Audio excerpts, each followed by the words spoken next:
Voilà.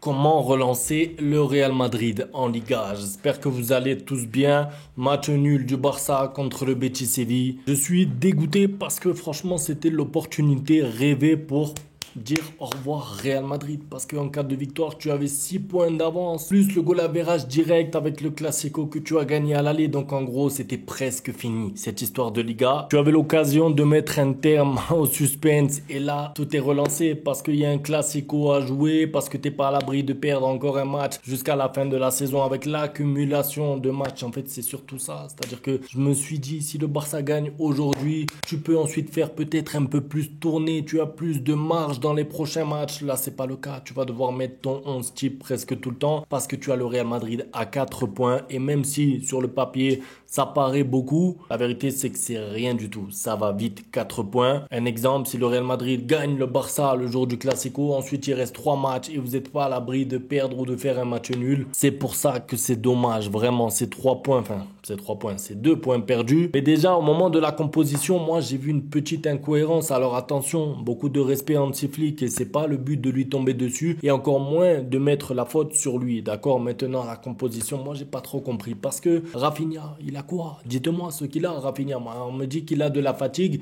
Il a joué un match en 11 jours. Un match en 11 jours. Quand tu compares à Lamine Yamal a joué prolongation avec l'Espagne. Il est revenu, il a joué tous les matchs avec le Barça. Encore une fois titulaire. Koundé, pareil. Donc, en fait, le côté droit aujourd'hui qui n'a pas marché. Koundé et Lamine Yamal, les deux qui n'étaient pas bons. C'est prévisible parce que c'est deux joueurs qui sont épuisés. Ils sont fatigués. Lamine Yamal, c'est son pire match depuis le début de la saison. On peut le dire honnêtement. C'est pas grave. Il rate un match. Ça arrive. Mais ce que je veux dire, c'est que quand tu me mets Rafinha sur le banc et qu'ensuite tu me dis il a beaucoup de fatigue parce qu'il a eu des matchs avec l'Amérique du Sud, en Amérique du Sud, pardon, avec le Brésil, d'accord, ok, mais comment on faisait quand on avait Neymar, Suarez et Messi? Quand il y avait les trois Sud-Américains qui jouaient des matchs là-bas, en Uruguay, en Bolivie, au Paraguay, ils revenaient, ils rataient un match, d'accord, après ils jouaient. Là, Rafinha, il a raté un match, ensuite le deuxième contre l'Atlético Madrid, il n'a pas été très bon.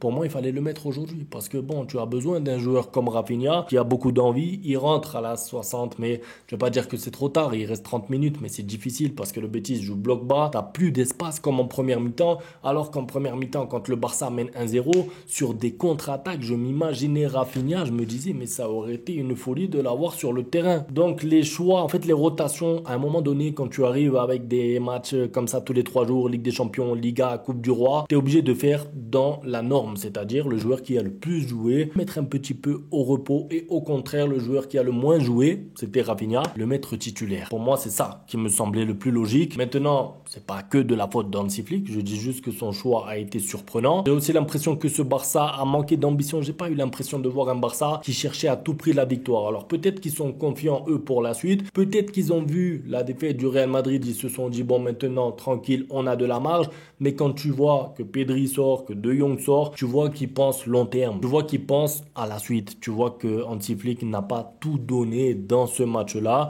et tu vois que les joueurs aussi sur la fin, je veux pas dire qu'il y a du relâchement, mais ils ont cherché la victoire sur les 5, sur les 10 dernières minutes, mais j'ai pas l'impression qu'ils se sont donnés comme si c'était une finale. Il est là mon regret parce que, encore une fois, tu prends les 3 points aujourd'hui, tu as de la marge pour la suite. Donc il y a plein de joueurs qui m'ont un peu déçu aujourd'hui. Je vous ai dit, Lamine Yamal en fait beaucoup trop de déchets et beaucoup de décisions ratées et beaucoup de mauvaises décisions prises parce que 2 fois, 3 fois il va en 2 contre 2, en 3 contre 3, il fait les mauvais choix, il fait les mauvaises passes, soit il la donne à Koundé quand il faut pas, soit il la donne pas à Koundé quand il faut, et ça plusieurs fois. Donc bien sûr que ça arrive, mais beaucoup de déchets en fait c'est rare dans son jeu à Lamine Yamal parce que de temps en temps il a du déchet mais c'est compensé par des gestes de classe. Là aujourd'hui j'ai eu l'impression qu'on avait que la version avec du déchet. Encore une fois je le répète, c'est pas grave, ça arrive, il a 17 ans, il rate un match de temps en temps, mais pour moi il aurait dû être remplaçant. Parce que si tu mets Lamine Yamal remplaçant et qu'il y a un 1 à la 60e, imaginez-vous le luxe de faire rentrer Lamine Yamal pour aller chercher les 3 points sur 30 minutes avec un Lamine Yamal, on va dire,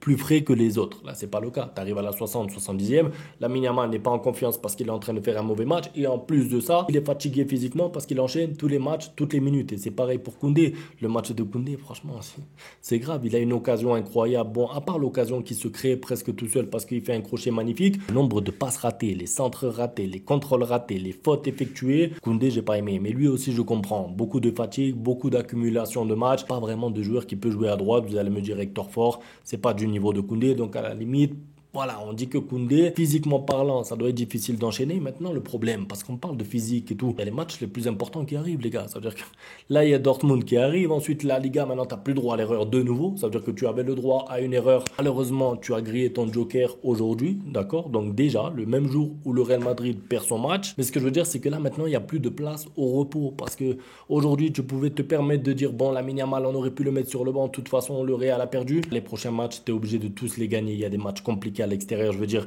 cette Liga, finalement, elle est loin d'être gagnée. Je suis content pour Gavi parce que Gavi fait un bon match. Il est buteur, malheureusement, il n'y a pas les 3 points au bout. Et c'est vrai que sur la fin, il était un peu fatigué d'ailleurs. Je pense que le changement, encore une fois, désolé anti-flic, mais je pense que le changement le plus judicieux aurait été de sortir Gavi, non? Je sais pas, pour laisser soit Pedri, soit De Jong, pour essayer d'aller chercher les 3 points sur la fin parce que Gavi, offensivement, il est bon, mais c'est pas Pedri. Donc je pense que Pedri aurait fait plus de bien sur la fin. Malheureusement, ce choix-là, je l'ai pas trop compris non plus. Surtout que Gavi était en train de baisser physiquement au fil du match et c'est normal. C'est normal, mais sa première mi-temps a été incroyable à Gavi. Malheureusement, j'ai pas trop aimé le match de Ferran Torres non plus. Alors, Ferran Torres, c'est un peu difficile parce que pour moi, hein, là où il est le meilleur, c'est en numéro 9. Parce que c'est un joueur qui est meilleur dans l'axe que sur le côté, dans le sens où sur le côté, il peut pas faire les dribbles de Lamine Yamal et il peut pas prendre la profondeur autant que Rafinha. Donc en fait, quand il est sur le côté gauche et que Lewandowski est dans l'axe, Ferran Torres est limité. D'accord? C'est un fait. Maintenant, il est quand même passeur décisif pour le but de Gavi. C'est une passe magnifique en une touche de balle.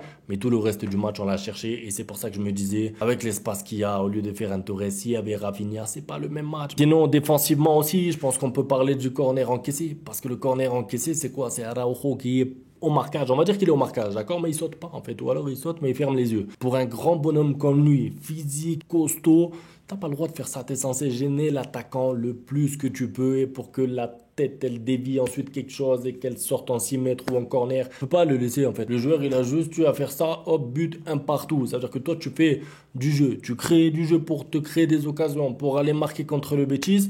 Tu ouvres le score pour ensuite prendre un but comme ça, centre-tête, corner. Voilà, si encore c'était Baldé au marquage, bon, on sait que physiquement, c'est difficile, le jeu aérien, tout ça. Mais là, c'est Araujo. C'est-à-dire que sur le papier, c'est le meilleur joueur dans le domaine aérien, allez, avec Lewandowski, de ton équipe. Et tu peux pas prendre des buts comme ça parce qu'en Ligue des Champions, ça va être pareil. Dortmund et tout, ils voient les défauts, ils vont jouer dessus. D'ailleurs, au passage, Araujo, moi je veux bien, il a fait une relance à un moment incroyable. Mais le reste du temps, 3 fautes, 4 fautes. À un moment, j'ai compté, il a fait 4 fautes en 10 minutes. C'est-à-dire qu'il participe au rythme cassé qu'essaye de faire le Betis Séville. C'est-à-dire que ça les arrange, il y a un partout. Ils essayent de casser le rythme. Araujo va dans leur sens en faisant des fautes. Et en plus de ça, Araujo anéantit souvent le pressing haut de l'équipe. C'est-à-dire que des fois, il y a un pressing haut de tout le bloc.